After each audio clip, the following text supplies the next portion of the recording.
Ang mga kwento ng pag-ibig, kwento ng buhay, at kwento ng pag-asa dito sa Barangay Love Stories. Love Stories.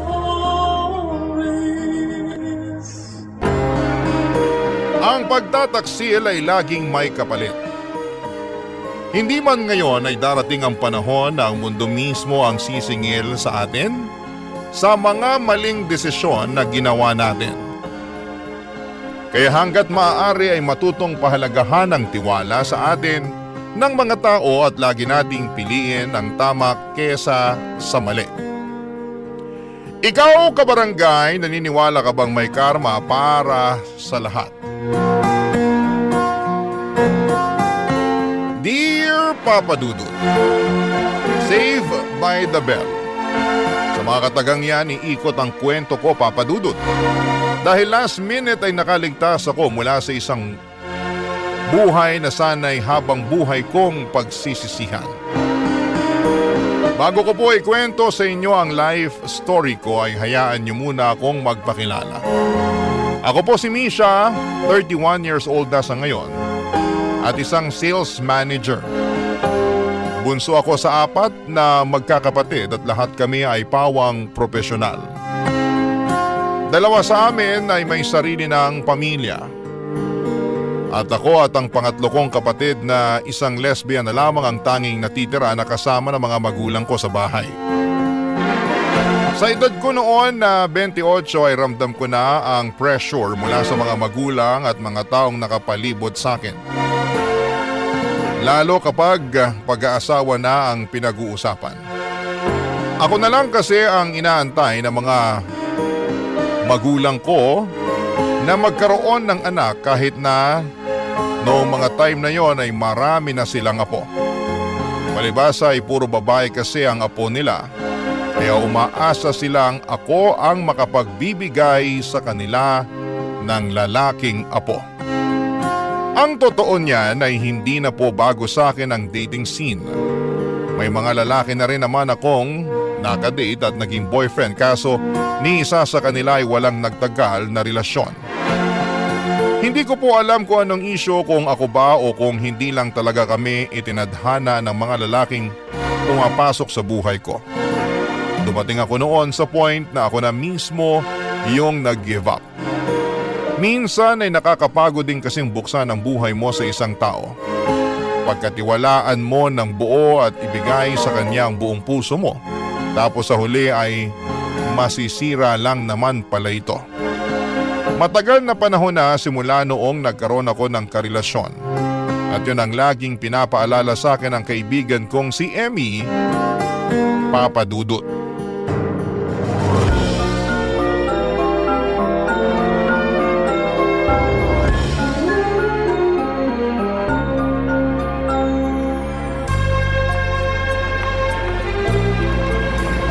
Grabe, ang hirap mag-book ng sasakyan ngayon ah. Bakit kaya? Rush hour kasi. Ako rin walang mabook. Kanina pa ako naghahanap. Ayaw mo bang mag-commute na lang para makauwi na tayo? Ayoko. Pagod na nga ako sa trabaho eh. Magpapagod pa ako mag-commute. Mag-book na lang tayo para diretso na sa bahay. O sige, ikaw bahala. Pero hindi ko kasalanan kung gabihin tayo rito sa kakaantay ng sasakyan ah. Magjowa ka na kasi para may tagahatid sundo tayo. La, ako pa talaga inutusan. Ikaw na lang kaya? Negative ako dyan. Mas maganda ka kaysa sa akin kaya di hamak na mas madali ka makakahanap ng jowa. Ay nako, pass. Ayaw mo pa rin ba talaga makipagrelasyon ngayon? Ewan ko, parang wala na akong drive na maghanap ng boyfriend as of the moment. Bakit naman? Hindi ka pa rin ba naka-move on sa huling ex mo? Naka-move on na ako sa lalaking yun, no? Eh bakit? Anong rason? Bakit wala ka ng drive na jumowa? Ang hirap maghanap eh. Sa ganda mong yan? Hirap ka pa talaga maghanap ng jowa? Totoo naman. Oo, marami pang isda sa dagat pero hindi mo naman alam kung alin dyan sa mga isdang yan yung loyal at totoong mahal ka eh. Ang hirap kaya nun. Para kang naghahanap ng karayom sa dayami. Laking epekto rin siguro nung ginawa sa'yo nung last boyfriend mo. Kaya nagbago na yung tingin mo sa pakikipag-date. Sobra-sobra din kasi yung effort na ginawa mo para sa taong yun eh. Wala eh, ganun ako magmahal. Talagang binibigay ko yung lahat. Ganun naman talaga dapat, 'di ba? Kapag mahal mo, ibibigay mo lahat. Oo, pero magtira ka naman para sa sarili mo. Yan yung lagi nilang sinasabi, magtira para sa sarili. Pero nasanay na kasi ako na mas priority ko yung mga taong mahal ko. Sanay na ako na sarili ko yung laging huli. Para mo namang sinabi na hindi mo mahal ang sarili mo niyan. Baka nga, kasi minsan hindi ko nare-realize na nawawala na rin pala ako ng self-respect. So baka nga totoo na hindi ko mahal sarili ko. Naku, hindi yan maganda. Pero buti aware ka. Kasi yung last BF mo, grabe, ang lala ng ginawa mo ron. Habol to the max talaga na para bang may pinatago kang milyones sa lalaking yun. Kaya ayaw mo siyang pakawalan. Tumibok yung puso ko para sa kanya eh. Hindi naman kasi porket niloko ka, hindi mo na mahal agad. Yun yung masakit eh. Niloko ka na't lahat, mahal mo pa rin. Kaya nga sinasabi nila na minsan, nakakatunaw talaga ng utak yung pag-ibig na yan. Diba? Kaya hindi mo ko masisisi kung bakit wala pa ako sa mood na makipagjowa sa ngayon. Hindi pa ako ready na maranasan yung nangyari sa akin noon. Kung sa bagay, trauma malala no? Tiis-tiis na lang muna tayo sa ganito na nagko-commute pa uwi. Pero sana kung sino man sa atin yung maunang magkajowa, sana makabingwi tayo nung may kotse para hindi na pahirap ang umuwi. Kung sinwerte. Pero kung ako tatanungin mo, bago ko problemahin yung mga ganyang bagay, siguro gusto ko munang ayusin yung ugali ko pagdating sa pag-ibig. Which is? Ayun nga, yung lagi kong hinuhuli yung sarili ko. Sana kapag dumating yung time na magkaroon ulit ako ng boyfriend, matutunan ko ring mahalin at irespeto yung sarili ko. Simulan mo na ngayon. Ang mahalaga, alam mo na kung ano yung problema. One step at a time. Nandito naman ako napagsasabihan ka kapag sumobra ka na. Salamat. Basta dapat non-negotiable na yung cheating Once nag-cheat, hiwalay na agad. Wala nang habol ng habol parang aso. Try kong gawin yan. O sige, hanap ka na ng jowa para matry mo. Sira. O yan na, may nag-accept na sa booking ko. On the way na ba? Sabay na lang ako sa'yo. Oo, papunta na siya. Ayan, very good. Gusto ko na kasi mag-shower, sobrang lagkit ko na. Girl, same.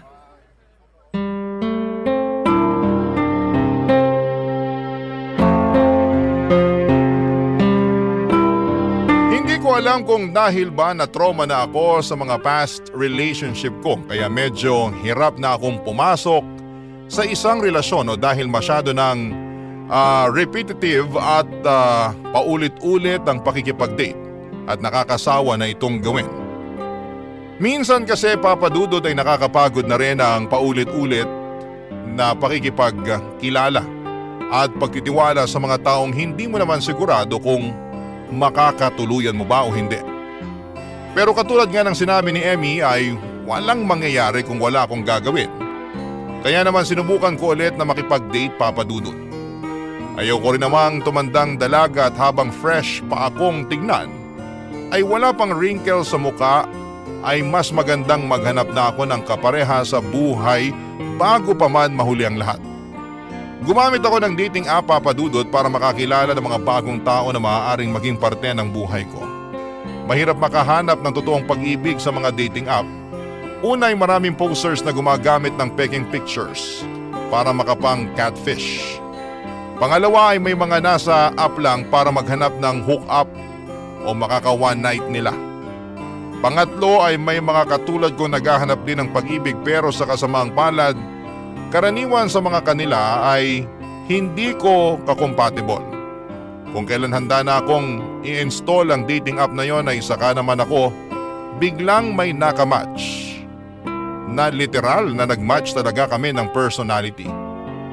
Saglit kaming nag-usap sa app na yon bago kami lumipat sa personal social media namin para mas kilalanin pa ang isa't isa. Itago na lang po natin siya sa pangalang Luigi. Hindi nagtagal ay sinubukan akong ligawan ni Luigi at halos 2 buwan din kaming nag-date papadudot. At nung nakumpirma ko ang sincerity nito sa panliligaw sa akin, ay sinagot ko siya. Dahil sa tingin ko na mga panahong yon ay ready na ang puso kong magmahal ulit papadudot.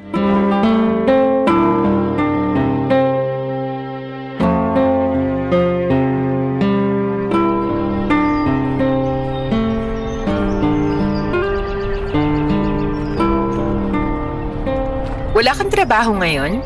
Wala, pang-umaga na ako ulit eh. Bakit mo natanong? Wala naman. Gusto ko pa sana kasing maglakad-lakad eh. Ngayon ko lang kasi na-enjoy maglakad sa labas ng ganitong oras. Talaga? Bakit naman? Wala. Nakakatakot kayang maglakad ng mag-isa tuwing gabi. Baka mamaya ma-hold up pa ako. Eh ngayon, hindi ka natatakot? Hindi na, kasi kasama naman kita.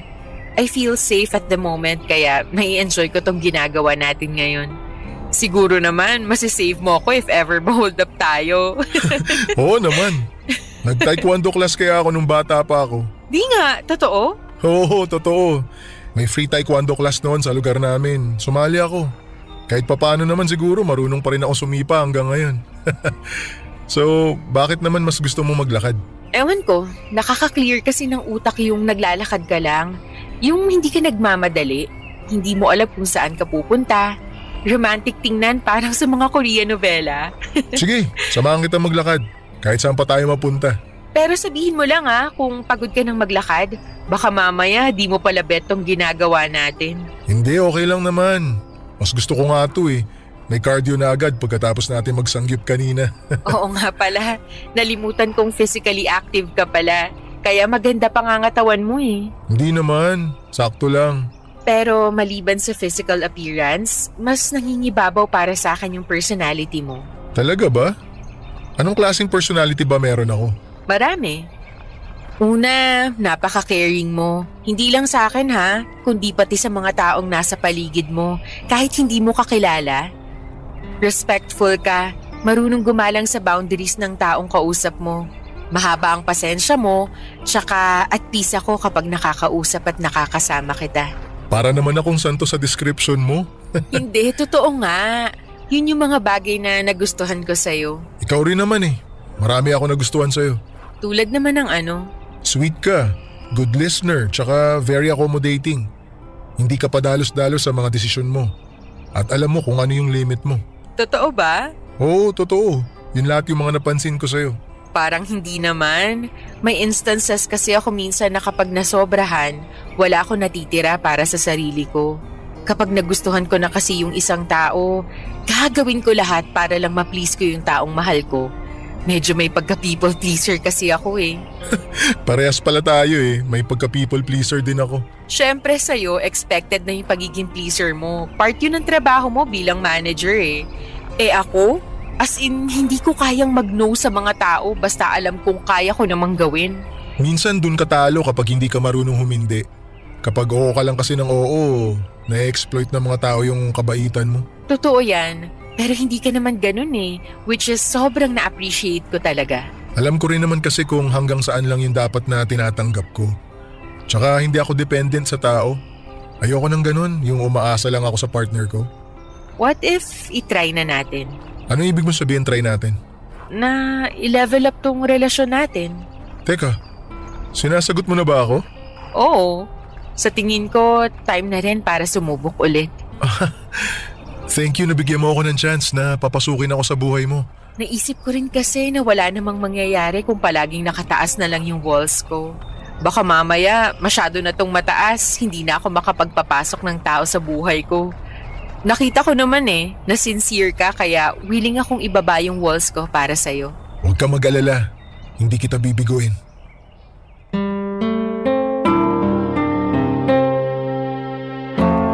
Papadudot manager sa isang fast food chain si Luigi Papadudot.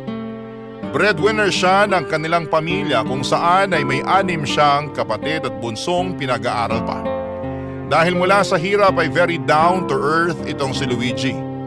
Marunong siyang umintindi ng sitwasyon at madali lamang siyang makisimpatya sa mga tao. Magandang hubog ng katawan nito at hindi siya nag-gym pero meron siyang healthy lifestyle. Kaya naman maganda ang pangangatawan niya. Wala rin siyang bisyo at ang tanging pinagkakabalahan lang niya sa buhay ay ang pagsali sa mga fun run at kung minsan ay umakyat ng bundok. Naging low-key lang kami ni Luigi sa mga unang buwan ng relasyon namin. Gusto ko kasi na masolo ko muna siya bilang boyfriend ko bago siya ipakilala sa publiko. Walang kaalam-alam noon ang mga kamag-anak ko. Pati na rin ang best friend kong si Emmy na taken na pala ako noon. After a month ay saka ako nagkaroon ng soft launching sa boyfriend ko. May mga pag-post na ako noon ng mga pictures namin ni Luigi kung saan ay nakatago ang mukha nito at hindi ko siya pinapangalanan. Nakakatuwa dahil parang naintriga ang mga kakilala ko dahil puro sila tanong kung sino ang lalaking kasama ko sa mga pictures ko sa Facebook. And after 3 months ay naging stable na ang relasyon namin ni Luigi. Nakapag-adjust na kami mula sa isa't isa at komportable na kami sa piling ng bawat isa. Kaya naman naisipan kong opisyal na siyang ipakilala sa pamilya ko. Una ko siyang ipinakilala kay Emmy para sana isurpresa ko ito. Pero sa halip na masurpresa, ako ang nagulat sa nalaman ko tungkol kay Luigi Papadudut. Barangay Love Stories. Barangay Love Stories. Papadudut, may fiesta doon sa lugar namin at nagtipon-tipon ng mga kamag-anak at ilang kaibigan ko sa bahay namin. Naisip ko na yun na ang best time para ipakilala ko si Luigi sa kanila. Sakto na off noon ni Luigi sa trabaho niya kaya nadala ko siya sa bahay. Katulad ng inaasahan ko ay nagulat ang lahat nang ipinakilala ko na si Luigi sa pamilya ko. Kahit na may pa-soft launch na ako noon sa Facebook, ay hindi nila inaasahan na makakabingwit ako ng boyfriend na mabait at may itsura. Hindi katulad ng mga nakaraang kong ex na katulad ng sabi ng kapatid ko ay hindi niya trip ang mukha. Sobrang saya nila para sa akin dahil matapos ang mahabang panahon ay binuksan ko ulit ang puso ko para sa panibagong pag-ibig. Kung nagulat ang lahat sa revelasyong ginawa ko ay mas nagulat naman si Emmy nung nakilala na niya kung sino ang boyfriend ko. Pagkatapos noon ay dinala ako ng kaibigan ko sa isang sulok at siya naman ang may kinumpisal sa akin. Tinanong niya sa akin kung paano kami nagkakilala ni Luigi at nung nakwento ko ang history naming dalawa ay inamin ni Emmy na minsan na palang nanligaw sa kanya si Luigi. Sa parehong dating app din sila nagkakilala pero dahil hindi sila compatible ay ginost ni Emmy si Luigi. Ilang taon nang lumipas, muling kinontak ni Luigi si Emmy sa social media at sinubukan ulit na manligaw. Nag-date sila ng ilang linggo pero wala pa rin daw spark na nakita si Emmy sa pagitan nilang dalawa kaya naman tinurn down niyang binata. Nagulat ako, Papadudut, dahil hindi naman nakwento sa akin ni Emmy na nagkaroon pala siya ng date na katulad ni Luigi. Pero dahil short term lang naman yon ay hindi ko na yon ginawang big deal pa. Isa pa ay wala ng contact sina Luigi at Emmy matapos ng mga dates nila. Noon na lang sila nagkita ulit at nung busy akong kausap si Mama ay nagkaroon ng pagkakataon na mag-usap ang dalawa, Papadudut.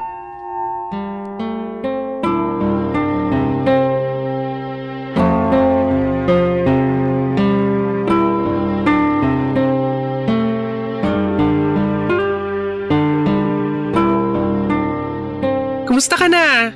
Naalala mo pa ba ako? Ikaw nga yung dapat kong tanungin yan eh. Nagulat ako na naaalala mo pa pala ako. Paminsan-minsan nakikita ko yung mga post mo sa Facebook. Kapag dumadaan yung mga picture mo sa feed ko, naaalala ko na, ito yung nanligaw sa akin noon. Yung binasted mo. Grabe naman, hanggang ngayon hindi ka pa rin makamove on. Na-insecure ako nun eh. Nung ginost mo ako, tinanong ko pa yung sarili ko kung pangit ba ako. Hala, hindi naman sa ganun. Hindi lang talaga ako ready sa relationship noong mga panahong yun. Tsaka hello, pandemic kaya nun. Pero okay lang. Hindi ka naman required na gustuin yung mga taong nagkakagusto sa'yo eh. So, kumusta ka naman? May boyfriend ka na ba ngayon? Wala pa rin. Hanggang ngayon wala pa rin? Until now, hindi pa rin ako ready eh. Talaga ba? Ilang taong ka nang hindi ready ah. May inaantay ka ba? Wala naman. Or baka meron, hindi ko lang alam. Wala akong makita na compatible sa ugali ko eh. Tsaka hindi naman ako nagmamadali. Nai-enjoy ko pa rin naman pagiging single ko kahit papano. Ah, okay. Yun ang mahalaga, at least masaya ka kahit single ka. Oo naman. Hindi naman porket single ibig sabihin malungkot ka na eh. Marami pa namang ibang bagay dyan na nagpapasaya sa akin. Tulad ng? Kaibigan, family, matcha, fries, pizza. Kanya-kanyang trip talaga no? Basta kung saan tayo masaya, dun tayo. Correct. Pero in fairness laki na ng pinagbago mo. Parang wala naman ako masyadong pinagbago. In terms of physical appearance, sobrang nagbago ka. I mean, hindi naman tayo close. Kaya hindi ko alam kung may pagbabago sa personality mo. Pero sa itsura, malaking nagbago simula nung huli tayo nagkita. Nag-focus kasi ako sa katawan ko noong mga nakaraang taon Nakakatuwa na malaman na may improvement naman pala ako kahit papano. Anong kahit papano? Malaki ka mo. Nagji-gym ka ba? Hindi, more on outdoor activities ako. Running, mountain climbing, nagbabike ako minsan, tsaka calisthenics. Noong mga nakaraang taon, simula nung nakagraduate yung bunso namin, nagkaroon na ako ng oras para sa sarili ko. Okay. Kita naman yung outcome Mas defined na yung features mo ngayon, especially sa mukha. Na-highlight yung panga at saka yung cheekbones mo. Salamat. Ikaw din naman, mas gumanda Asus, bola. Huwag nga ako. Di ako nang bubola. Totoo, mas gumanda ka nga ngayon. Ay naku, tigilan mo ako. Basta masaya ako para sa inyo ni Misha. Mas lalo na sa kaibigan kong yon kasi finally, nagkaroon ulit siya ng time para sa love life niya. Nagulat nga ako na magkaibigan pala kayo. Small world, no? Oo nga Napakalaking coincidence nun. Ako naman masaya ako na nagkita tayo ulit. Ako rin. Congratulations sa inyong dalawa. Sa wakas nahanap mo na rin yung para sa'yo. Hindi ka natatambay sa mga dating app. Oo nga Sana mag-work. Mag-work yan kung i-work out nyo yung relationship nyong dalawa. Basta huwag ka mag-a-attempt na lokohin yung kaibigan ko. Kasi ako talaga makakatapat mo. Huwag kang mag-alala, hindi ko gagawin yun kay Misha. Iba pa naman ako magalit. Sobrang soft kasi ni Misha Minsan okay lang sa kanya yung kahit nasasaktan na siya basta ang gusto niya, hindi siya nakakasakit ng damdamin. Nabanggit nga niya sa akin na people pleaser daw siya. Pero sigurado ako na hindi ko hahayaang humantong kami sa point na iti-take for granted ko siya. Dapat lang. Minsan kasi kulang sa initiative si Misha lalo na pagdating sa sarili niya. Hindi niya alam kung kailan dapat tumigil kapag sobra na. Huwag kang mag-alala. Ako nang bahala sa kaibigan mo. Patutunayan ko sa kanya na napunta siya sa tamang tao. Ay, ang sweet naman. O siya, pumasok na tayo. Baka kanina ka pa hinahanap ng girlfriend mo. Sige, mauna ka na. Magpapahangin lang ako saglit dito sa labas. Medyo overwhelming kasi yung mga tao sa loob Gusto mo ba tawagin ko si Misha para samahan ka rito sa labas? Wag na. Susunod din naman ako agad sa loob. Okay, sige. Maiwan na kita. Pasok na ako. Very supportive si Emmy sa naging relasyon namin ni Luigi. Hindi perpekto ang naging takbo ng relasyon namin, Papa Dudut. May mga pagkakataon na nagkakaroon kami ng mga hindi pagkakaintindihan dahil sa trabaho, expectations sa buhay, at minsan ay miscommunications. May time din noon na muntik na kaming maghiwalay dahil pakiramdam namin ay wala ng bago sa relasyon namin. Pero sa kabila nito ay mas pinili naming hanapin ang punot dulo ng mga problema namin para sabay namin itong ayusin. Ang mga bagay na yon ang mas nagpapatatag ng pagsasama namin ni Luigi, Papa Dudut. Loyal na boyfriend si Luigi at very open siya sa akin pagdating sa mga bagay na sa tingin niya ay hindi tugma sa mga paniniwala niya. Minsan ako yung nag-adjust, pero may mga pagkakataon din na siya ang umaayon sa mga kagustuhan ko. Hindi madikit sa mga babae si Luigi kahit na napapaligiran siya nito sa trabaho. Yun ang isa sa mga bagay na nagpalaki ng tiwala ko sa kanya. Dahil hindi siya nagpapakita sa akin ng anumang klaseng panloloko sa loob ng ilang taong pagsasama namin. Nakatulong din siguro na hindi ako selosa. Mas pinili kong pagkatiwalaan ng boyfriend ko kahit na makailang beses na akong naloko noon sa mga previous relationship ko. Alam kong masyado pang maikli ang 3 years na pagsasama namin ni Luigi noon. Pero ng mga panahong yon ay sobrang komportable at contented na ako sa kanya. Wala na akong ibang mahihiling pa sa relasyon naming dalawa. Kaya nung pinag-usapan namin ang tungkol sa pagpapakasal ay nasabi ko sa kanya na ready na ako. Hindi na rin naman kami bumabata. Kaya wala ring silbi kung patatagalin pa namin ito, lalo na kung sa simbahan din lang naman ang tuloy naming pareho. Bago pa man nag-propose sa akin si Luigi ay kumonsulta muna ako sa kaibigan kong si Emmy para malaman ang point of view niya sa relasyon naming dalawa ni Luigi, Papa Dudut.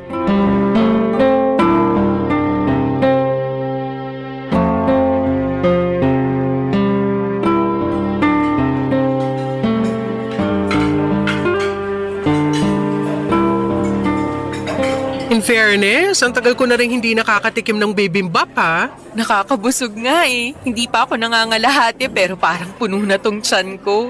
Pero nag-iba yung lasa ng bibimbap nila rito, no? Hindi na katulad ng dati. Nagtitipid na kasi. Pati nga serving, kumonti eh. Pansin ko rin. Pero kahit ganun, madami pa rin namang pumipila sa kainan na to. Koreanong hilaw kasi karamihan sa mga Pinoy. Kaya kahit mahal yung pagkain, gora pa rin sila. Tingnan mo nga yung mga samgyupsalan dito. Hindi na uubusan ng customer kahit pagkamahal-mahal. Sinabi mo pa. Ibang-iba kasi yung cuisine nila eh, kumpara sa Pinoy. Maganda rin namang itry yung ibang culture. Maiba tayo. Feeling ko, any day now, magpo-propose na sa akin si Luigi. Hindi nga. Talaga?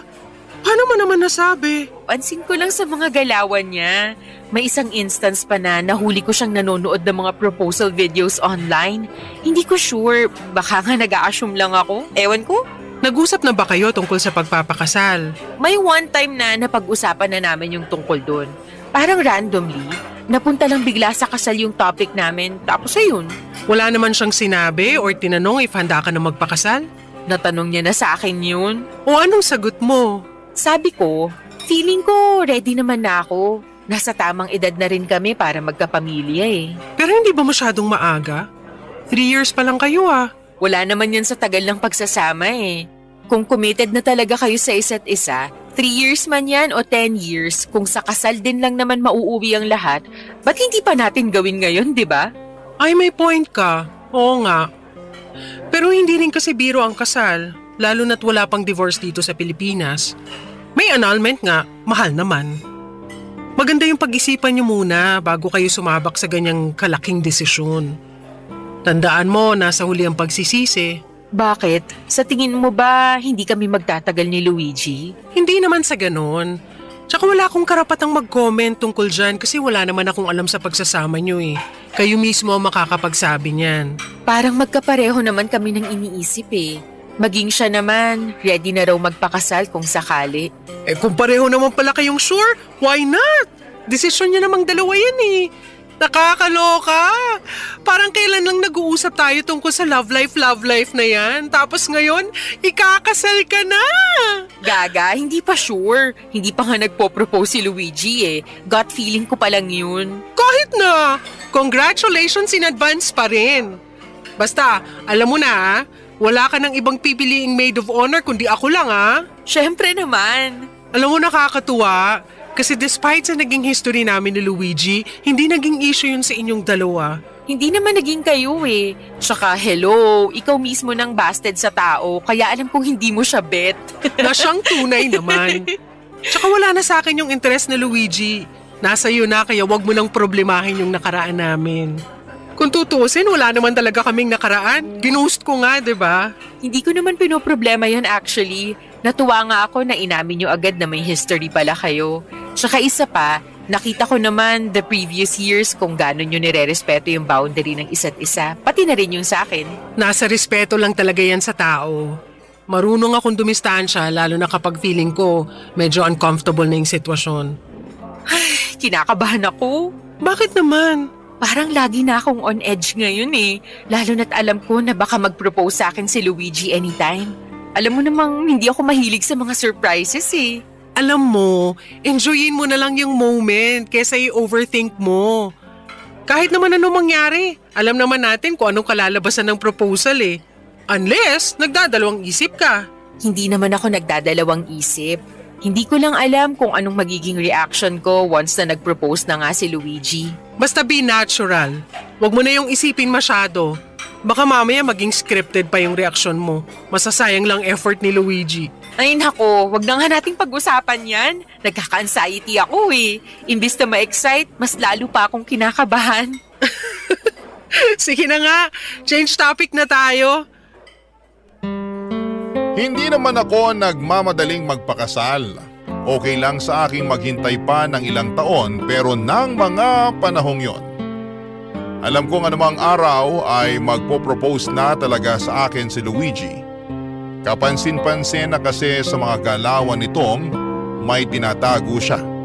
Kaya naman araw-araw ay nag-expect na rin ako noon na anumang oras ay bibigyan na ako ni Luigi ng singsing. Hindi rin naman nagtagal ang proposal na inaabangan ko. Isang araw pagka-uwi ko galing trabaho ay nadatnang ko si Luigi sa bahay kasama ang mga kapatid ko pati na rin ang ilang kaibigan namin katulad ni Emmy. May okasyon noon anniversary ng mga magulang ko.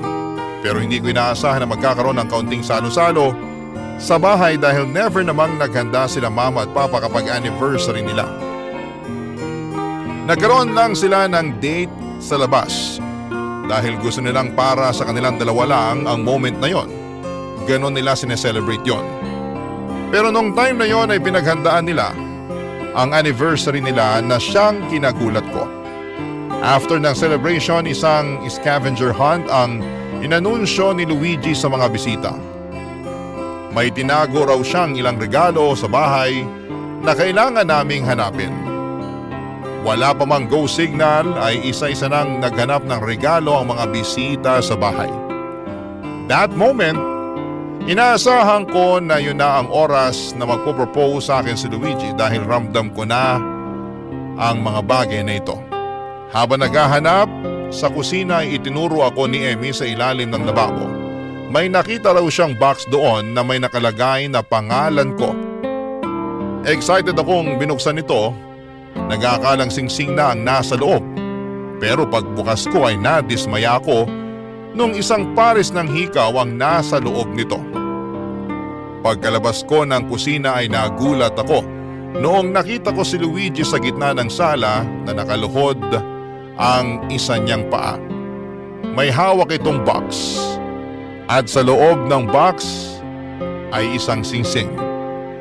Paglapit ko sa kanya ay doon na niya hiniling ang mga kamay ko, Papa Dudut. Sinagot ko na siya. Pumayag akong magpakasal kay Luigi. Barangay Love Stories. Barangay Love Stories. Papa Dudut, sobrang excited ng lahat noon sa magaganap na kasal. Napag-usapan namin ni Luigi na simple lang ang mangyayaring kasalan at hindi rin naman kasi ganong kalaki ang sinasahod naming dalawa para magkaroon ng ingrandeng kasal. Kaya okay na sa amin yung simple. Ang mahalaga ay mapag-isang dibdib kami sa simbahan. Si Emmy ang ginawa kong maid of honors na siyang naging kasama ko sa pagbuo ng plano para sa magaganap na kasal. Kasama ko siya sa paghahanap ng gagawa ng murang cake at pati na rin sa pagpili ng mga pagkain ihahanda sa reception. Mabuti na lamang, Papa Dudut, at may mga ninong at ninang kami ni Luigi na nagregalo ng baboy na siyang kakatayin para may panghanda kami. Nakahanap din si Emmy ng local singer na kakanta sa kasal ko. Sa tulong niya ay nakahingi kami ng discount para sa talent fee nito. 2 buwan ang iginugol naming oras para sa paghahanda sa kasal.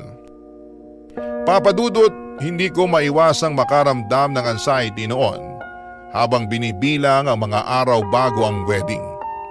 Isang malaking desisyon kasi ang pagpapakasal at araw-araw kong ipinapanalangin noon na sana'y tama ang desisyon na gagawin ko.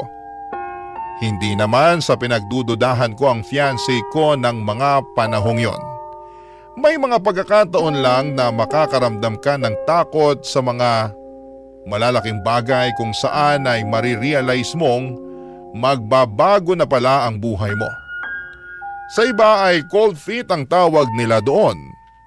Yung mawawalan ka ng kumpiyansa at mapapalitan ito ng takot. Pero sa huli ay nalabanan ko ang lahat ng ito, Papa Dudut. Isang araw bago ang kasal ay nag-decide kami ni Luigi na magkaroon ng no contact rule. Walang text, Walang chat, walang tawag.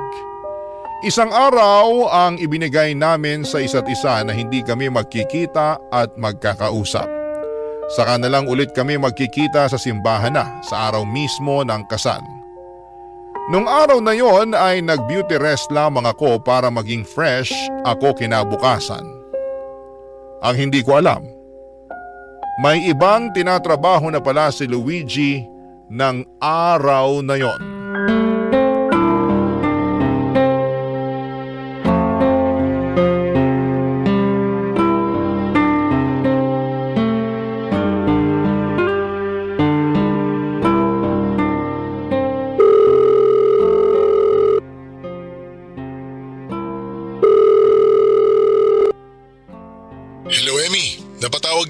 Oh, gising ka pa pala. Akala ko tulog ka na. Hindi ka kasi nag-reply sa message ko eh. Nanonood ako eh. Pasensya na. Ba't gising ka pa? Late na oh. Hindi ako makatulog. Bakit naman? Kinakabahan ka para bukas. Medyo, pero mas excited ako kaysa kabado. Anong meron? Ba't ka nga pala napatawag ng gantong oras? Hindi rin ako makatulog eh. Bakit? Kinakabahan ka rin? Hindi. May ibang tumatakbo sa isip ko ngayon. Ano naman yun? Luigi, sure ka na ba talaga bukas? Anong ibig mo sabihin? Ikakasal na kayo ni Misha. Alam mo naman ibig sabihin nun, di ba? Ay, oo alam ko. Yun naman talaga yung usapan natin eh, di ba? Kapag ikakasal na kami ni Misha, titigil na tayo sa ginagawa natin. Hanggang dito na lang ba talaga tayo? Eh paliwanag ko naman ng maayos sa iyo yung sitwasyon natin, di ba? Kung ano man yung meron tayo, panandalian lang yun. Alam ko. Alam ko naman yun eh. Pero napapaisip lang ako. Parang hindi ko pa kayang itigil tong ginagawa natin. Ayoko pa. Ako rin naman ayoko pa, pero kailangan na. Mahal ko si Misha at hindi na natin pwedeng ipagpatuloy itong ginagawa natin. Hantang ako kasi. Hindi ko alam kung bakit hindi na lang kita sinagot noon. Alam mo, sobrang laki ng pagsisisi ko na pinakawalang kita noon. Kasi siguro hindi lang talaga tayo para sa isa't isa. Kung hindi tayo para sa isa't isa, bakit tayo nagkaroon ng ganitong relasyon ngayon? Bakit natin to ginagawa sa likod ni Misha? Hindi ko alam. Siguro dahil may sarili-sarili tayong pangangailangan na tayo lang ang makakapagbigay. Hindi ko alam, Emmy. Paano yan? Kapag ikinasal na kayo ni Misha, hindi mo na makukuha sa akin yung pangangailangan na sinasabi mo. Kaya ko naman tumbasan ng ibang bagay yung pangangailangan kong yun eh. Katulad nga ng sabi ko sa'yo, kung ano man yung meron tayo ngayon, alam nating pareho na hindi yun magtatagal. May chance ka pa para magbago ang isip mo. Ako na lang, please. Ay, sorry Emmy. Pero iba si Misha eh. May isang bagay na meron siya na wala ka. Yun yung pagmamahal ko sa kanya. Sana pala hindi na lang ako pumatol sa'yo. Sana pinigilan ko na lang yung sarili ko kung alam ko lang na ganito pala yung mararamdaman ko para sa'yo. I'm sorry. Hindi pa kita kayang bitawan eh. Hindi ko talaga kaya. Isipin mo na lang si Misha. Anong mararamdaman niya kapag nalaman niya itong ginagawa natin? Mas maganda na itigil na natin to bago pa niya malaman yung totoo. Nakakakonsensya na inaahas ko ang sarili kong kaibigan, pero ano magagawa ko kung nahulog na ako sa'yo? Sorry pero hindi talaga pwede. Paano ngayon kita aalisin sa isip ko? Ang hirap nun, Luigi. Na palagi kitang makikitang may kasamang iba. Best friend ko pa. Hindi rin naman kita makakalimutan eh. Lalo na maraming gabi rin yung pinagsaluhan natin. Teka, gusto mo ba puntaan kita ngayon? Ah? Ngayon? Pero anong oras na? Hindi rin naman ako makatulog eh. Magkita tayo.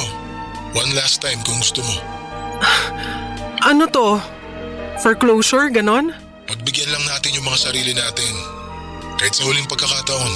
One last time? Oo. Ayaw mo ba? Sige. Aantayin kita rito. Pero wag dito sa bahay. Hanap tayo ng ibang lugar. Sige, ako nang bahala dyan. Magpapalit lang ako ng damit. Yung motor na gagamitin ko para mas mabilis. Okay. Mag-ingat ka. Bigyan mo lang ako ng 30 minutes, nandyan na ako. Sige. See you. See you. Nang gabing yon, Papa Dudut, ay wala akong kamalay-malay na may milagro na palang nangyayari sa pagitan ng groom ko at ng sarili kong maid of honor. Ang lalaki mapapangasawa ko at ang best friend ko ay magkasamang nagsasaya bago ang mismong kasal namin. Habang mahimbing akong natutulog sa 10 oras ng gabi, isang tawag ang natanggap ko mula kay Luigi, pero sa halip na si Luigi ang nasa likod ng tawag ay boses ito ng babae. Nagpakilala siya bilang nurse sa isang ospital at ibinalita niya sa akin na nasangkot daw sa aksidente si Luigi. Biglang nagising ang buong diwa ko na mga oras na yon, Papa Dudut. Dali-dali akong nagpalit ng damit at kasama ang mga magulang at kapatid ko ay pinuntahan namin sa ospital kung saan itinakbo si Luigi. Pagkarating sa ospital ay kasalukuyang nasa OR si Luigi.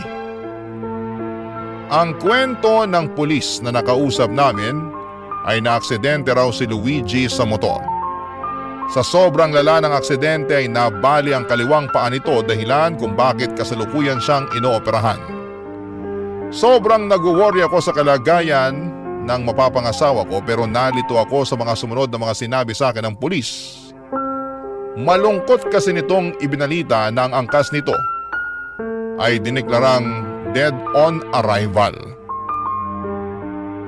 Bago pa man ako makapagtanong kung sino ang tinutukoy nitong angkas ni Luigi ay nabaling ang atensyon ko sa grupo ng mga taong nag-iiyakan. Lumubog ang puso ko noong nakilala ko kung sino ang mga ito, walang iba kundi ang pamilya ni Emmy, Papa Dudut.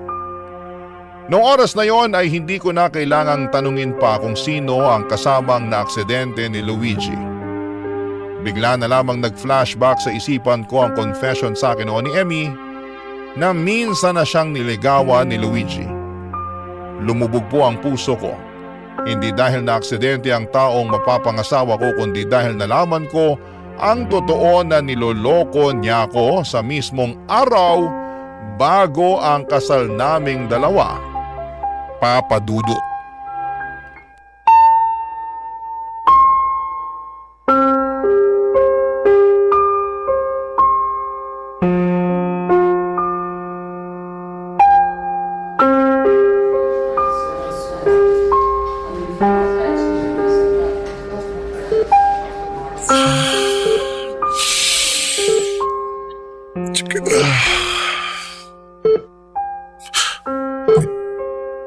Misha? Kumusta ka na? Anong nararamdaman mo? Hindi ko pa rin magalaw tong pa ako. Ano ba kasing ginagawa mo sa labas ng ganong oras? Bakit ka pa lumabas? Alam mong ikakasal na tayo kinabukasan. Hindi kasi ako makatulog kaya naisip ko na magpahangin muna. Hindi ko naman akalain na maaaksidente ako Ako rin, hindi ko rin in-expect yung nangyari. Sobra. I'm sorry, Misha. Sorry dahil na-aksidente ka at cancelled yung kasal? O may iba pang ibig sabihin yung sorry mo? Anong ibig mong sabihin? Ito na yung chance mo para sabihin yung totoo, Luigi. Sa'yo ko mismo gusto malaman ang totoo, kaya please, sabihin mo na kung ano yung totoong nangyari sa'yo kagabi. Yun nga, lumabas ako para magpahangin tapos… Hindi yun yung nangyari Kulang-kulang yung kwento mo. Hindi kita magets. Alam ko na ang totoo. Hindi mo na kailangang magsinungaling dahil lahat-lahat alam ko na. Gusto ko lang tong marinig mula sa'yo. Misha… Bakit? Bakit, Luigi? Para saan? Bakit mo ginawa sa akin yun? Nagkita lang kami ni Emmy kasi pareho kami hindi makatulog. Nag-stroll lang kaming dalawa. Tama na, please. Tumigil ka na sa pagsisinungaling. Alam ko kung anong nangyari. Nakausap ko na yung mga pulis. May nakagitgitan kayo sa parking lot sa isang hotel. Naghabulan kayo sa kalsada hanggang sa binangga kayo ng sasakyang humahabol sa inyo. Alam ko nasakay mo si Emmy kagabi. Nandito rin siya ngayon sa ospital na to. Nahuli na yung bumangga sa inyo. Kinuwento niya sa pulis ang mga nangyari. Misha, maniwala ka. Wala kaming ibang ginawa ni Emmy. Galing kayo sa parking lot ng isang hotel. Anong gagawin niyo doon ng ganong oras? Umamin ka na, Luigi. Tatanggapin ko naman yung totoo Masakit, pero kailangan kong tanggapin na may nangyari sa inyo ng best friend ko. Misha… Alam mo kung ano yung masakit? Niloko mo na nga ako bago yung kasal natin. Tapos sa best friend ko pa. Sa best friend ko pa. Sana patawarin mo ako. Isang beses lang naman nangyari yun eh. Maniwala ka sa akin. Kahit isang beses pa yan, hindi nun mapagtatakpan ng katotohanan na niloko niyo akong dalawa. Hindi na talaga mauulit yun, please. Patawarin mo ako, Misha. Kahit itanong mo pa kay Emmy, hindi na mauulit yung nangyari. Hindi na talaga mauulit yung bagay na yun kasi wala na si Emmy. Ha?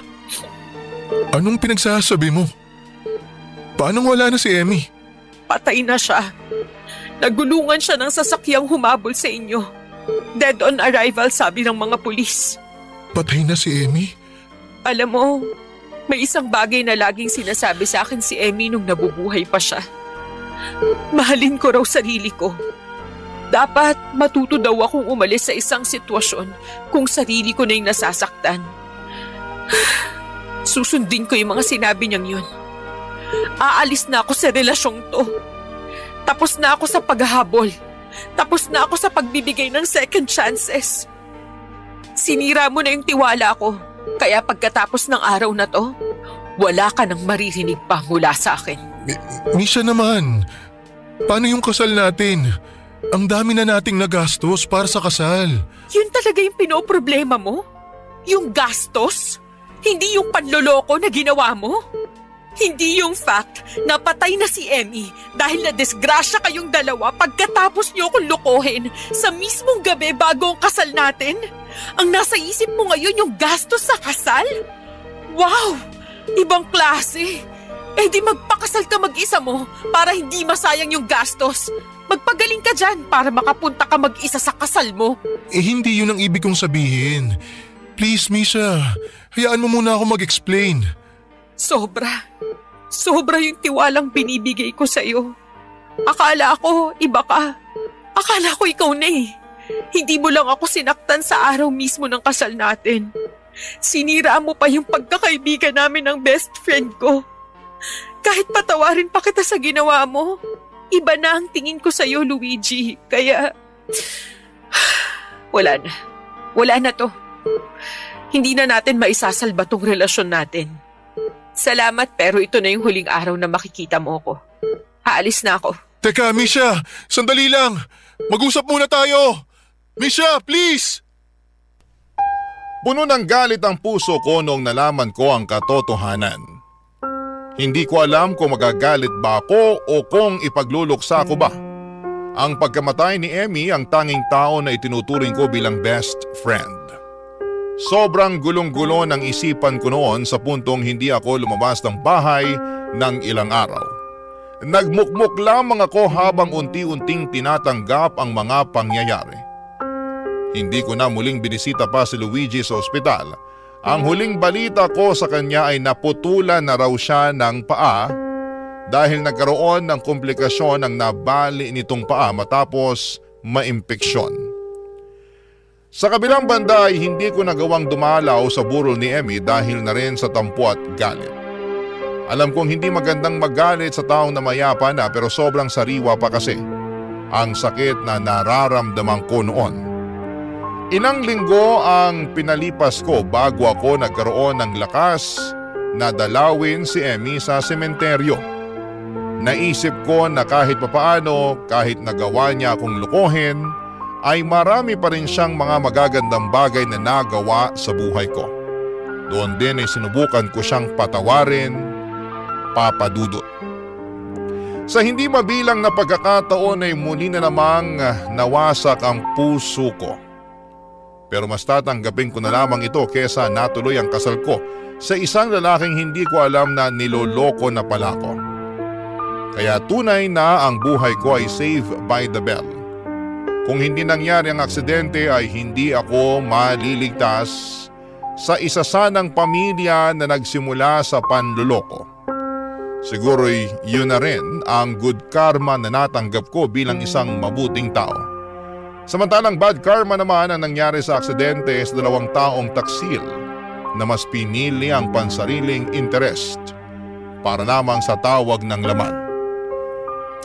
Sa ngayon ay nananatili pa rin po akong single, papadudot, at ang tanging nagpapakilig na lamang sa akin ay ang kwentong pag-ibig na inyong ibinabahagi sa inyong programa.